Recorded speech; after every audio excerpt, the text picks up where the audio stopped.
Vivi l'Umbria di oggi.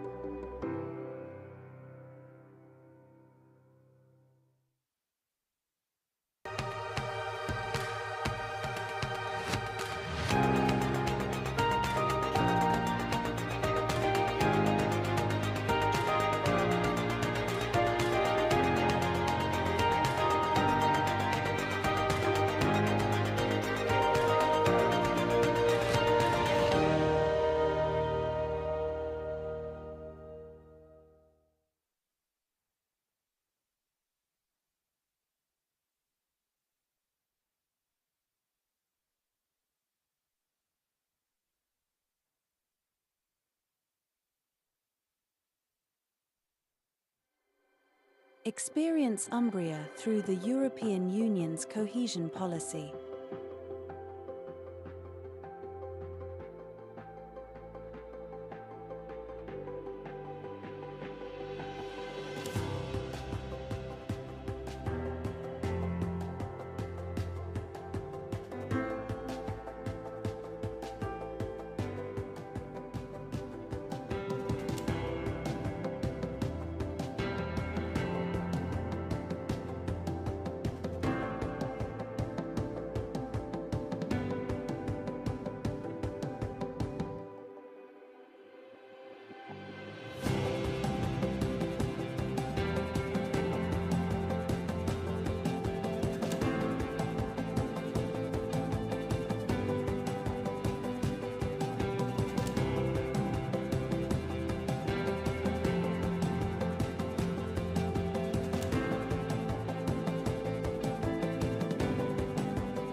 Experience today's Umbria.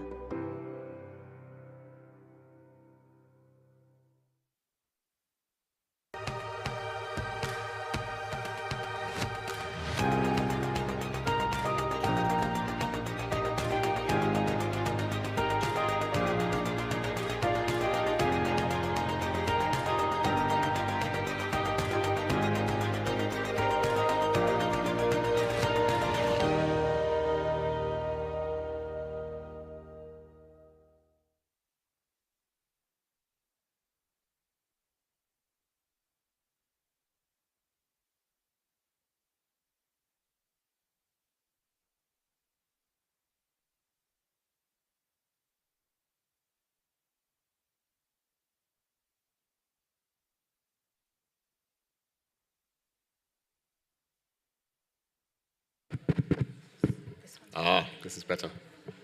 Cool. Okay, can people hear me when I sit like this? Good, okay, if not, I'll be louder. Well, anyway, hello, and thanks so much for showing up for this panel. It's lovely to see so many of you. It's lovely to see some familiar faces. It's lovely to see new faces. I'm Felix Simon. I'm a communication researcher at the University of Oxford. I've been researching AI since 2019 when Transformer was still a movie to most people, and LLM, the abbreviation for the Masters in Law, not large language models. And yeah, we're here today to talk about the regulation of AI in and for the news. As you are probably aware, AI has become a pivotal tool in news and journalism, but its use is not without its challenges and difficulties. And there are lots of difficult ethical and regulatory questions around it, issues such as accuracy, bias, transparency, accountability, the concentration of power, copyright. And the question is, what can be done about this and who should be doing it? In other words, how can AI and its use be regulated to ensure it is responsible or responsibly being used, and how can it be used to foster a pluralistic and safe public sphere and something that works for everyone? So this is what we want to address. Now, a disclaimer before we even get to this point, we probably won't even scratch the surface because it's an impossibly large topic. But it's also not the point of this panel in many ways. My idea is that we get some of the most important issues and some possible solutions on the table, which will hopefully be a starting point for those of you who are less familiar with the ins and outs of AI to then do some further reading and hopefully ask us interesting questions.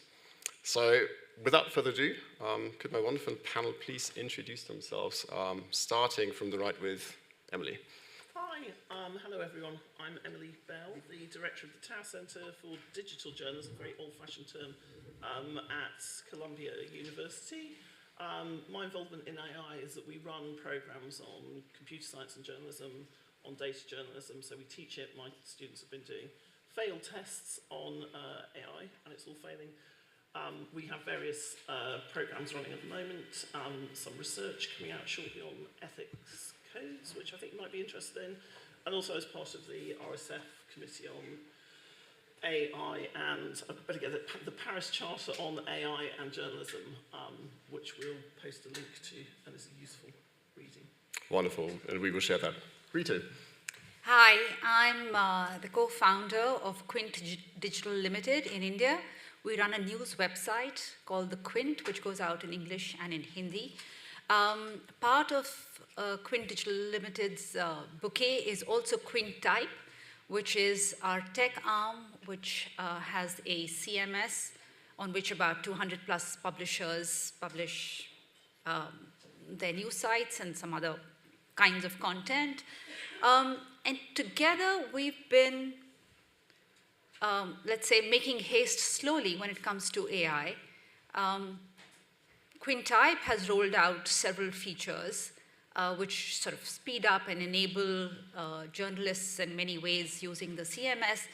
But at the Quint, we are still testing, reading, and being very, very cautiously optimistic about the use of AI. Natalie. Hi, good morning. I'm Natalie Helberger. I'm a professor of law and AI at the University of Amsterdam. In this capacity, I'm also working a lot with European institutions like the Commission of Parliament on issues around media policy and regulation. I've also been part of an expert group for the Council of Europe where we tried to collect your experience, the experience of news workers, on how to implement AI responsibly in newsrooms.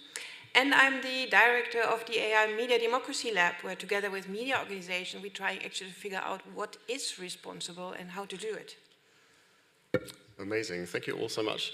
And let's get right into it. Let me throw you in at the deep end.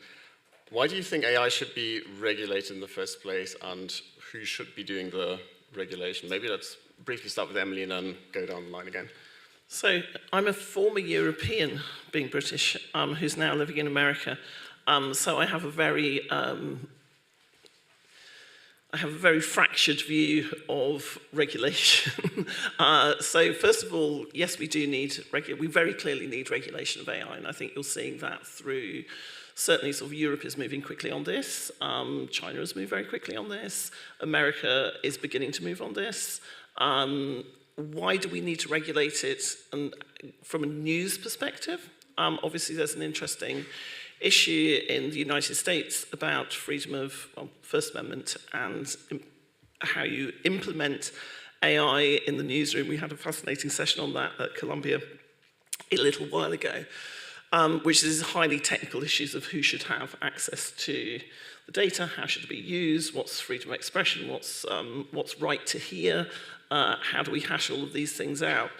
In the news, I think that there's a level of regulation at every point of use. So you need consumer regulation to protect consumers.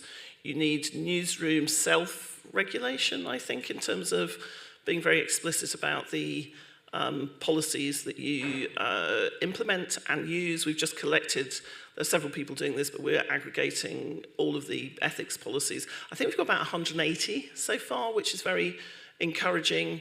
When we did a similar exercise on social media policies a couple of years ago, we found that of the 100 biggest newsrooms we looked at, about 50% of them even had policies. So it feels like people understand the need for that. Why do we need it? I mean, we'll get into that on the panel.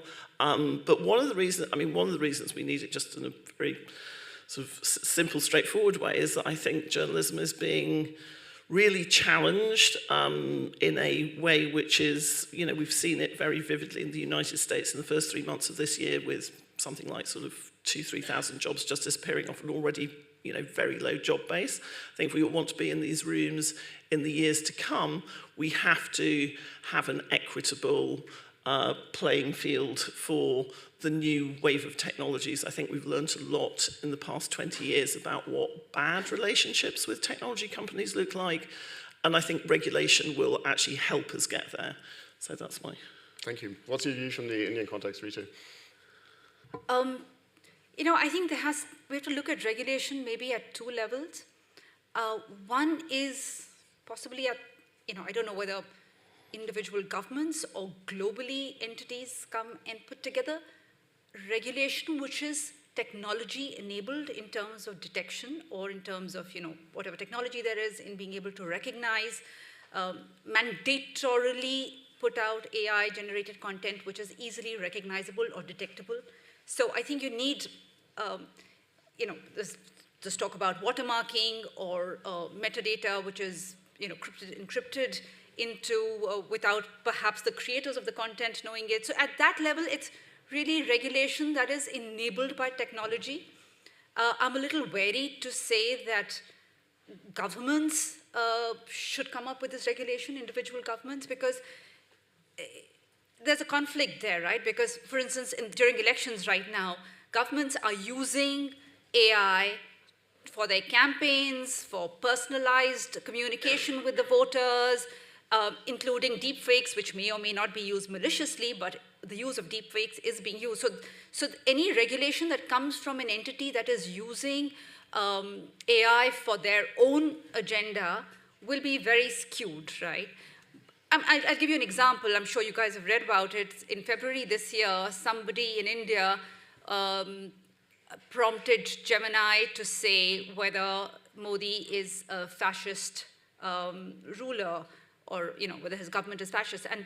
And Gemini came up with this response which said that as per the policies, you know, on dissent and you know, the Hindu nationalism, etc., some experts would characterize Modi's policies as fascist. Now that led to a huge, I mean, that exploded things, and the IT minister came down with a sledgehammer regulation saying that any LLM, any AI modeling, any software using AI will all necessarily have to get the explicit approval of the government to be able to go through. Now that kind of regulation is worrisome. I think that's one level. I think the other level is that newsrooms, publishers themselves have to have self-regulatory guidelines. I think the extent of regulation that should be imposed on a publisher is that you must have editorial guidelines or product guidelines. But that's about it. After that, it is for the publisher. But for somebody outside of a newsroom, a larger entity dictating what the regulation should be for a newsroom, that can completely crush press freedom. So basically we've got two views already here, which is basically you and Emily saying we need regulation from the states, although that's complicated because states have their own motivated interests in regulating this technology when it comes to questions of speech and access to information. And we need regulation on the newsroom or news organization level where they sort of self-control in some way to ultimately, in both cases, protect audiences, protect consumers. Like, now, Natalie, you are an expert on government regulation, you are an expert on EU law specifically. What's your take on this? Like, what's your view on these points? Yeah, thank you. So I do think there's a role for regulation because AI technology is an extremely cool technology. You can do really great stuff with it. It's very powerful and it has issues, right? We talk about bias, we talk about copyrighted content, we called about, in Italy actually ChatGPT was closed down because privacy concerns and so far. So you want your technology to be reliable. So you want the tools you use to be reliable and not raise legal issues or ethical issues. And the fact is that a lot of media organizations are not making their own LLMs, but they're fine-tuning existing models or using other models. So you want the tools you use to be safe and trustworthy. And in a recent study we did together with the Associated Press, we found that by far the most prevalent response to address concerns about reliable technology was not to use the technology. So there you can already see how taking away some of these ethical and legal issues can actually be good for innovation. So the role of regulation is therefore to make these tools trustworthy, and reliable. As to the question of who should regulate, that is a good, important question, and I totally take your point also about the potential for abuse of regulation.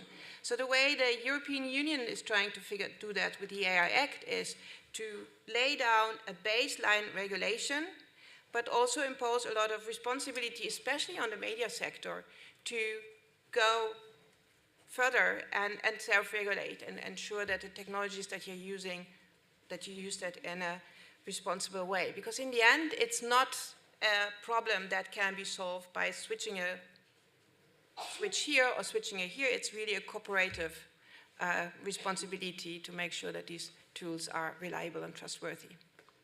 Thank you. Now let's get a bit more into what actually should be regulated. So what do you think, or what does the panel think, what are the key principles and sort of policies that should guide both the development but also the use of AI in news, which can be within news organizations and sort of on digital infrastructures writ large? So what exactly should be regulated? What should be the sort of ground rules that we should see across those systems, across those models, across the uses of this technology? And maybe starting with Natalie again, then moving back.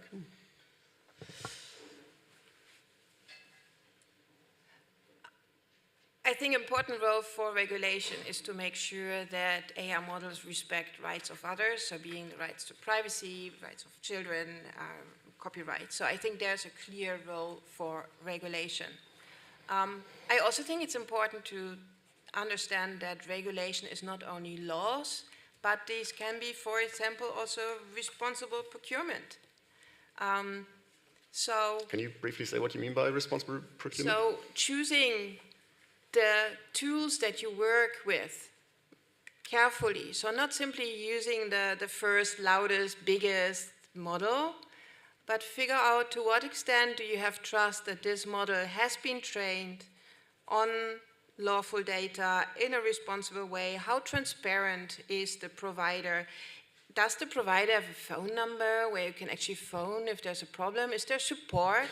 So I think we need to be much more critical in the kind of models that we decide to work with, and not simply go with the loudest and biggest just because, you know, everybody does.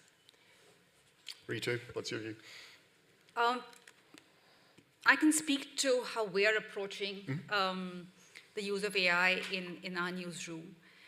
We're very clear that as of now, and we update our AI editorial guidelines every 3 months because it's changing so rapidly that they can't be, that you can't have a static guideline. As of now, we're very clear that we're not using AI in any way for editorial purposes. So no fact-finding, no writing of stories, no automated writing. We are now, because our CMS gives us that facility, we're now experimenting with, not publishing, but experimenting with summarization, experimenting with if AI can help us really dive into research within our own content, not content outside of it, because then there is a risk of, and the belief right now is that as more and more publishers and sources of valid information are using AI blockers to block their content, the possibility is that the data that an AI tool is crawling is maybe also crawling a lot of misinformation and disinformation, because a lot of valid sources of information have blocked AI. So that's a concern. So no fact-finding using AI. What we are using AI for is for generative AI for creative purposes. But even there, we have very clear guidelines. So if we are using AI for graphics or image creation, there is going to be nothing that is lifelike or photorealistic. You will not use creative AI to say if there's an image of a politician to add hands to her or to, change the look in her eyes. You will not use, similarly for video.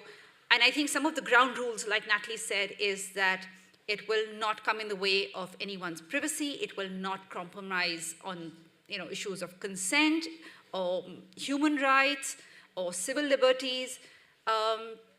So broadly, that's how we're approaching it. Yeah. So again, like thinking from the audience or consumer point of view, protecting the people you ultimately serve with your journalism. That's right. Emily. Yes, I just want to reinforce what Natalie said about, and this is so much more easily said than done, which is one of the other things that we're doing is we're tracking all of the deals in as far as we can between current AI companies and publishers, because there's a lot of check signing going on in the private sector at the moment.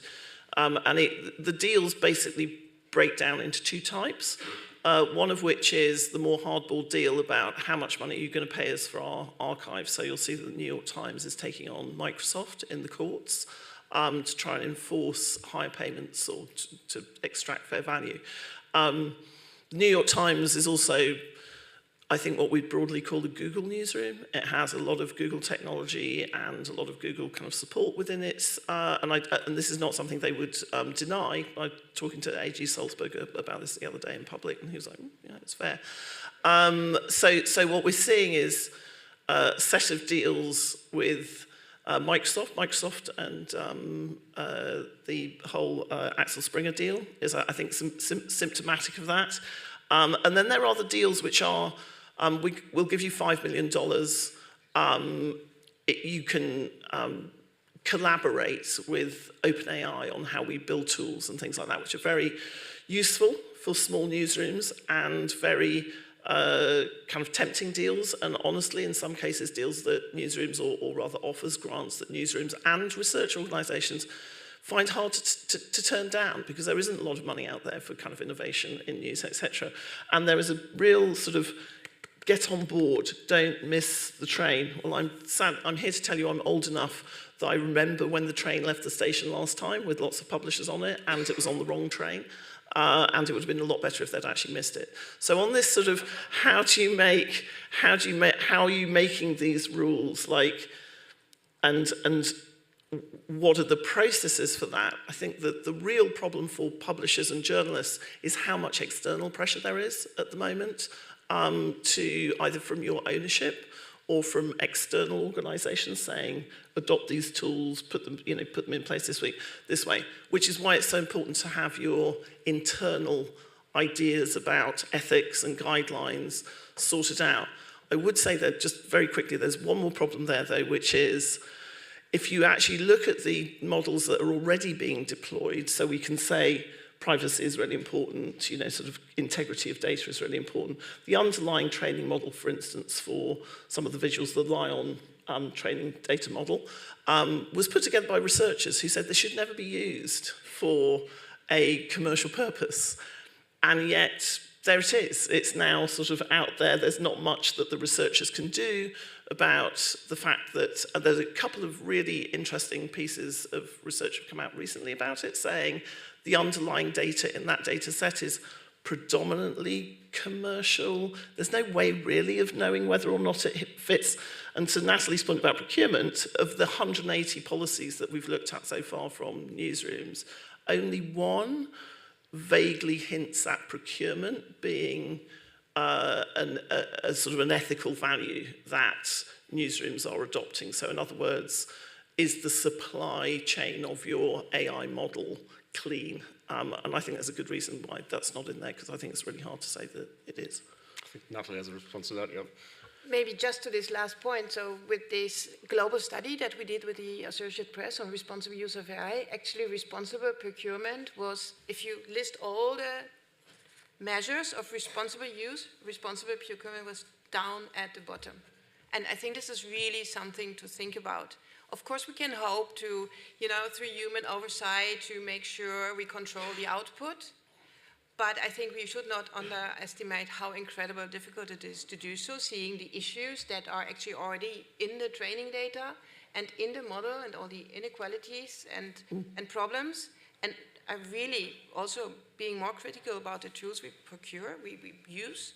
I think it's crucial. Mm-hmm. I mean, it seems like sort of one through line that's emerging here is like we need regulation. We need regulation to protect people. We need regulation to ensure sort of a balance of power within the public sphere. But a big issue seems to be that there's lots of stakeholders involved. There's regulators, there's news organizations, there's us, the people, and there's the tech companies. and sort of everything in between, and they're all having conversations. A lot of them seem to be talking past each other a lot of the time. So, like a general question to the panel, like what can be done, what should be done maybe to make those conversations slightly more constructive and basically get to a point where we sort of align those interests, not aligning models, but aligning those interests and getting to something that actually works for us as the public. Do you want to take that? I think we are at the moment at a really interesting point of time. I mean, I'm speaking mostly for the European Union because I know the policy and innovation landscape here the best.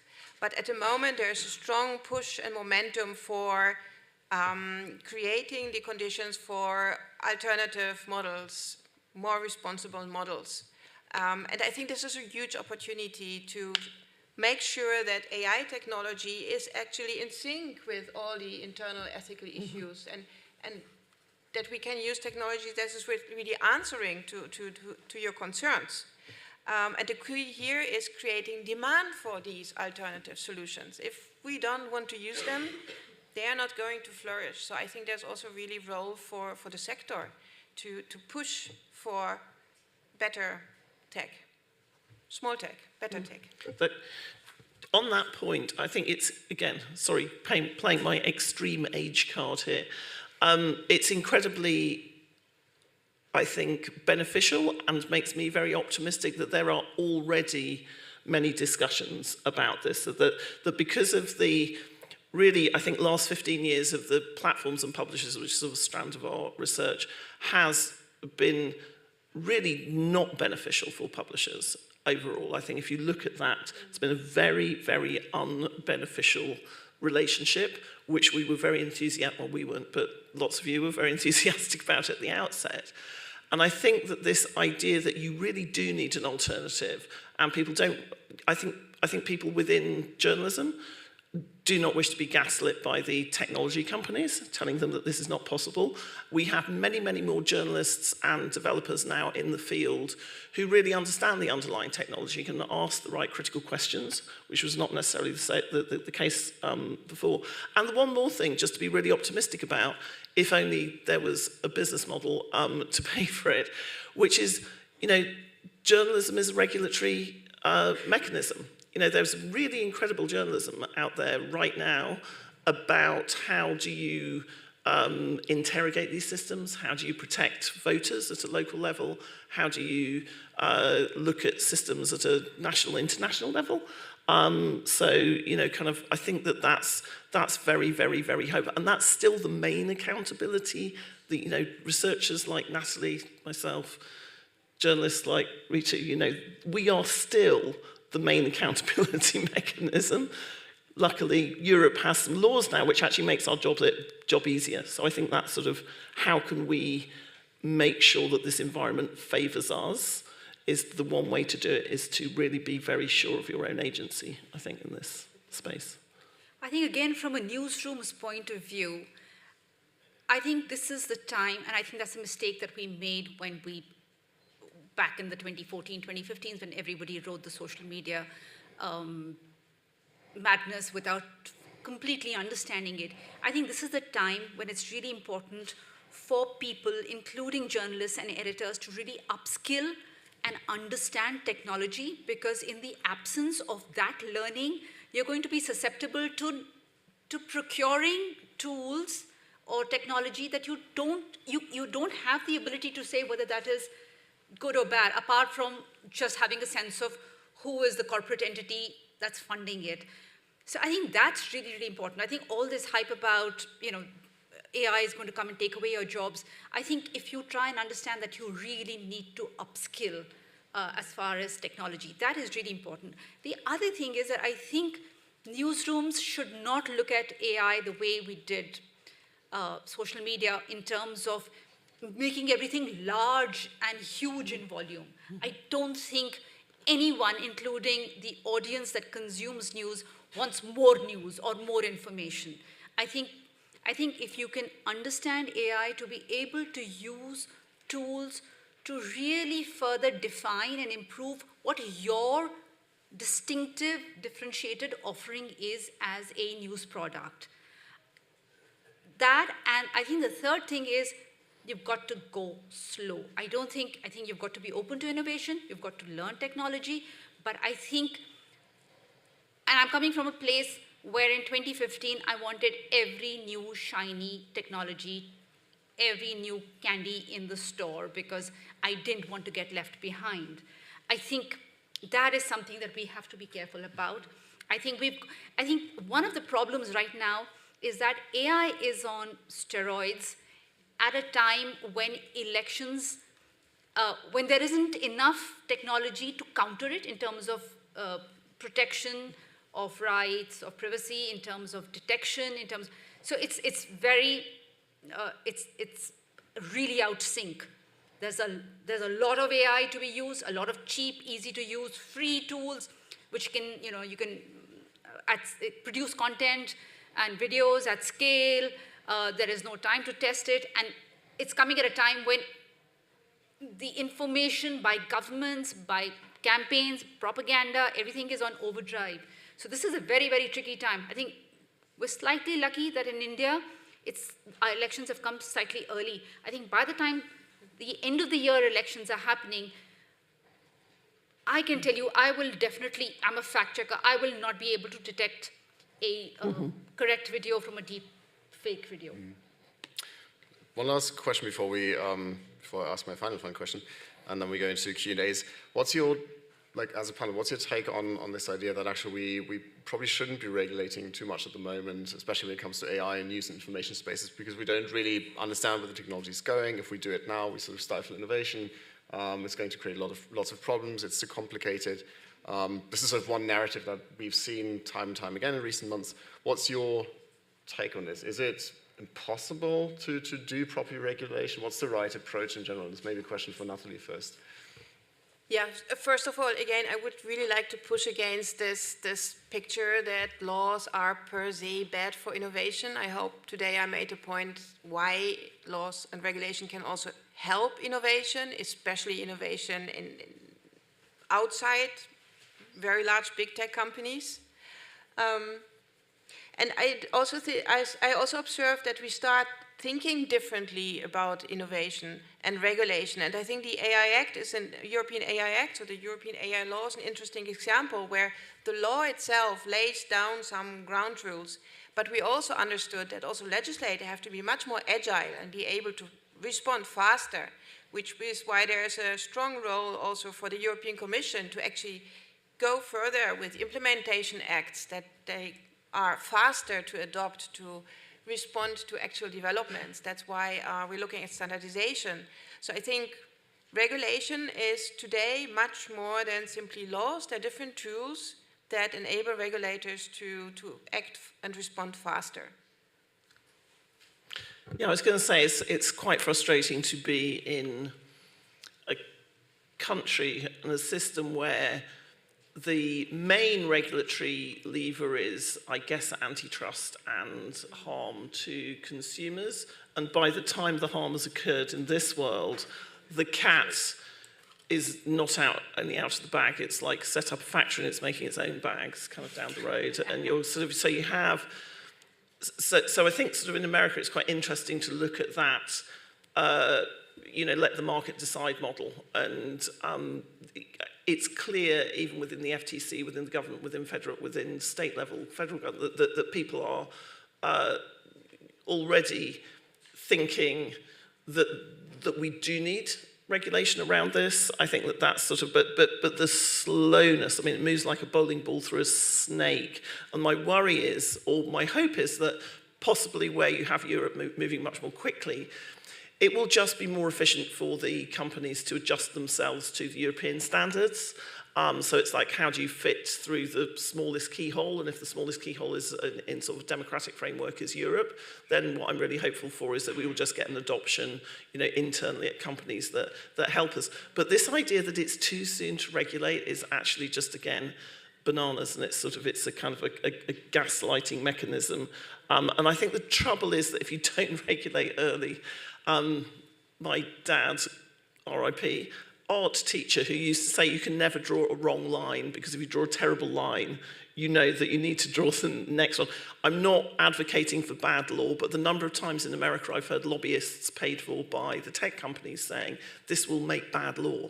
And it's sort of Natalie's point that actually law is really how you get really great, and it's how we got I suppose the internet in the first place. You know, that all of that was like public innovation, not private innovation. If you have a private system, which is the only way that you create innovation, and you don't really have anything other than antitrust, then that's I think a real problem. So I have lots of faith that Europe is going to get this completely right. It's all down to you, Natalie. It's nice to hear. Rita.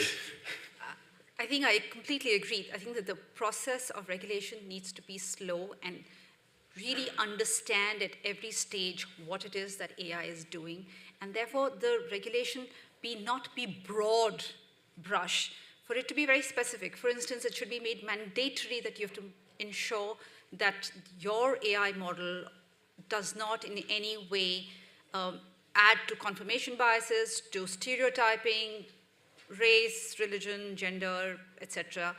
It's as specific as that, because we've seen what the China regulation has been like, and that's really scary, because that can come in, and where I come from, I really worry about, you've got to be careful what you wish for, because regulation can come and completely stifle press freedom. Right. So I think very specific, very slow, rather than look at, and in a way that innovation is constantly being encouraged. Yep. Now, a lot of this has been quite abstract in many ways. I think this is always the problem with these big questions. One thing I will ask the panel now to do is basically, what practical advice do you have for the people in this room and online on this topic? Anything they should read around how news organizations should deal with these questions in their strategic positions vis-a-vis technology companies, but also policymakers, and also when it comes to news organizations and coming up with their own sort of self-regulatory policies. What is your practical advice? Is there anything which they definitely should or shouldn't do? Is there anything they should read? Like a brief response from each of you, please. They should read your paper, Felix. Felix did a great paper for the Tower Centre, which interviewed lots and lots of people actually within newsrooms, and there were several studies like that, but his, I feel, is the best, which actually does kind of lay out some of the issues, sort of both the practical issues, but also the strategic issues. There's a ton of really good stuff to follow now, actually, if you're journalists and you like to follow things journalistically, which I do, 404 Media. I don't know how many people here know about it or subscribe to it, but it's doing an absolutely awesome job of being like a scoop machine around this. So every day I'm learning about new kind of violations. I think that there are tons of, I think this is where actually academic research and journalism is really beginning to sort of be useful to each other. So there are, like, Natalie's papers are brilliant, and her and Nick Diakopoulos did a great paper that you should also read, and it's highly readable, unlike some academic papers. But I think, again, kind of the good news is there's already really engaged reporting out there. Rest of World has produced a database, I think just sort of released this week, of every election sort of problem with deepfake or AI around the world, so sort of just basically a database of it. I think some of us are going to be building databases so that you can sort of keep referring to it, because these patterns are going to replicate themselves in every market. So I think, as I say, there's so much out there. If like me, your job is to read all this professionally, it can become very overwhelming. But as I say, stop with Felix's paper. You strongly advocate for the academic research, which, as an academic, I always like to hear. Brita, what's your practical advice for people, both in terms of their strategic relationships to policymakers, but also when it comes to regulating their own stuff? And the Quint has great guidelines. I mean, this is something I think people should read, actually. I think I'd like to just talk about something that I just thought must get added to our guideline, which is media literacy. I think one of the things that we've got to be able to do is, first teach ourselves as journalists, what AI is and what AI can do and where the risks are. And then I think if we can constantly work in a participatory way, because you see, academic policy research may not be accessible to that person in a tier 3 town in India, for instance, right? But if I, as the Quint, also decide that I'm going to engage with media literacy, which is make easy detection tools available to my audience, or do quick tutorials on how to detect till the point that you can actually detect. I fear we're reaching a point where we won't be able to. So I think co-opting and participating with audiences, I think media literacy on AI is really important. And I think newsrooms, as people who broadcast to a large number of people, I think we should make media literacy on AI as part of what we do. Because that makes your job of sort of holding the systems to account easier and actually also understanding them better and being able to come up with better regulation, better solutions. That's right. And so you also get feedback from the people. Yeah. Natalie. Three very short points. First of all, think twice with whom you share your data. The second, be critical whose tech you use and use the tech that aligns with your values. And I think the AI literacy is really critical here for. And the third one is a point back that Emily made, and I think it's really important. I mean, society really needs you to do critical research, to do critical reporting in existing technologies and help us understand what technologies are responsible or not. So I think that is super, super important. And society also relies to some extent on you to help society and also policymakers to be more media and AI literate. So I think there's another important role also of journalism. Mm-hmm. Wonderful. Thank you so much. I think this is all we've got time for in terms of my questions. Let's go to you on the room. What would you like to know from our panelists? And let's start with the lady in the front.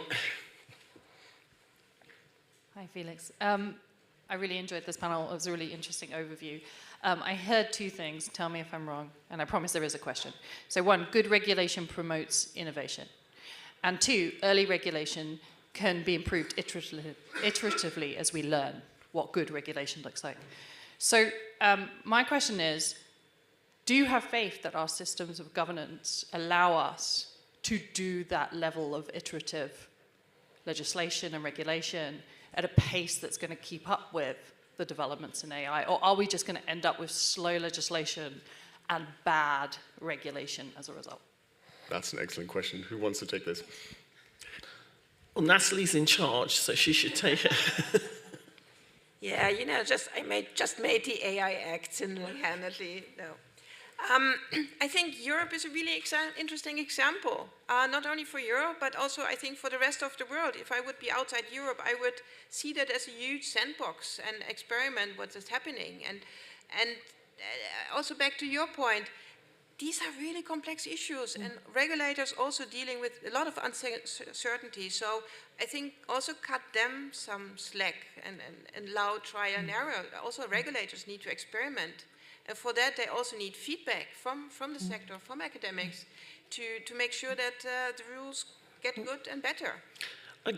So I think it's a great question, and I think that we do have to live with a level of bad regulation occasionally, and we have to become tolerant of that, because I've been in so many rooms, and I know you have as well, Joe, where people have gone, the worst thing that could happen is regulation. And we've just lived through a period where we have learned, particularly in democracies, that actually no regulation is not the worst thing that could happen. And just tell you a very quick journalistic story. I had a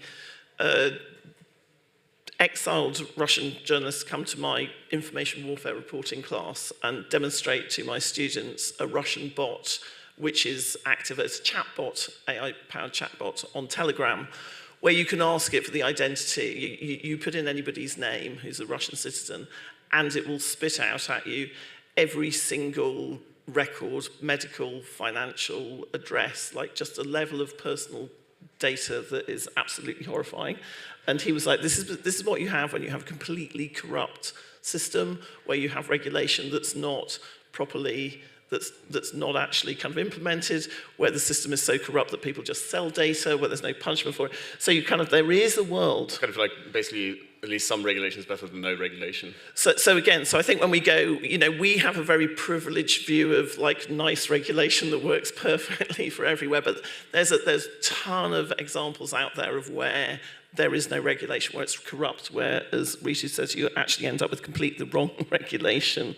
And being champions actually of good regulation is something that, but patience, I think, Natalie's absolutely right, patience as well with that. That's because we've got 5 minutes left. Who else had questions? And okay, I'll go to the gentleman over there. Hi, thank you. I'm Leonardo. I work for a Brazilian newspaper, and we are using AI a lot on a daily basis. And I was very happy to hear Rita saying what you were doing in Quint Media, because we also created guidelines and we are respecting them, and it's very interesting to see that we are somehow on the same page. My question is to all of you, what are the, very practical one, what are the best examples that you've seen around the world of use of AI with responsibility? What are the news outlets that are doing their jobs in the best possible way at this moment? Rita, do you want to take this one? Or? I can't think of anyone who's currently using AI, anything that screams out at me as something as really innovative. But I think, I forget what the publication is in somewhere in South Asia, where they're using AI such that the user can choose how they want to read a particular story, whether they want to read just the bullet points, whether they want to read just the summarizations, whether they want to read in longer form and get more information on it. Now, I think being audience first in a responsible, trustworthy way, that, because as far as the content is concerned, the journalism came from a journalist, a human being who wrote it, but it's just the way in which I consume it was being experimented with. Very, very quickly, Proof News, which is Julia Angwin's new outlet, has done really fantastic fail tests on election, asking chatbots election questions. And it's simple, it's easy to do, and she publishes a methodology for it, and also goes back and keeps testing it, which is another way of like, this is how you do it. But that's a great, really easy, thoughtful, smart way of doing it. So Proof News, have a look at that. Amazing. I think we had more questions. So the lady to the left. Thank you very much. I have two very quick questions. One for Mrs. Bell and another for Ms. Ritu. Ms. Bell, you mentioned that you're currently living in the US, and I would like to, and you mentioned that regulations used for media, for journalism, are something quite factual, quite normal. And I would like to know what's the actual extent the US government has upon their chestnut. Because I was wondering if these regulations could differ depending on the government that would come to power, or if so there is no regulation on journalism. That's part of the First Amendment, that there's, Congress shall pass no law. So that's the first thing. So internal regulation, we're a self-regulating beast in the United States, so there are zero regulations. But if you want something which positively supports journalism, that can also be a bit of a struggle. So that's... So in terms of self-regulations, nothing shall change regardless of the government? No, not at all. Okay, and thank you very much. For Ms. Kapoor, you mentioned very correctly that journalists might be up to date with AI technology and how to use it. And I would like to know what sort of tools or maybe even courses would you advise for new journalists to start taking, to start looking into, in order to properly address the upcoming challenges brought by AI and all related technology? Thank you. I think it's important to not just to read up or be conversant with how AI can be used or is at risk in journalism. I think it's important at this stage to be conversant with how AI is being used in any sector. that is one, and you know how we are, because clearly, you know, for instance, right now we're in the throes of elections. I don't think I can tell journalists, listen, stop doing your reporting and, you know, really be engaging with what's happening in the AI world. So what we are doing is that we've created an AI oversight committee in which there are 1 or 2 people with special interest and, you know, ability with AI tools. They actually do the testing and the parsing and checking on tools. And then we regularly do sessions with the entire team where this individual from this AI oversight committee works and sort of updates the entire team on what he or she has learned. So I think that's the route we're taking because, I mean, there's so many courses and there's so much to read. It's impossible for a journalist to be. Unfortunately, I have to bring it to a close here because otherwise they are going to kick us out. Thanks so much for coming. I will make sure that our panelists post some of this advice and some of the readings and send them to me, and then hopefully you can read up on them online. And of course, do catch them afterwards. Thanks so much for your great questions and for coming, and have a great rest of the festival.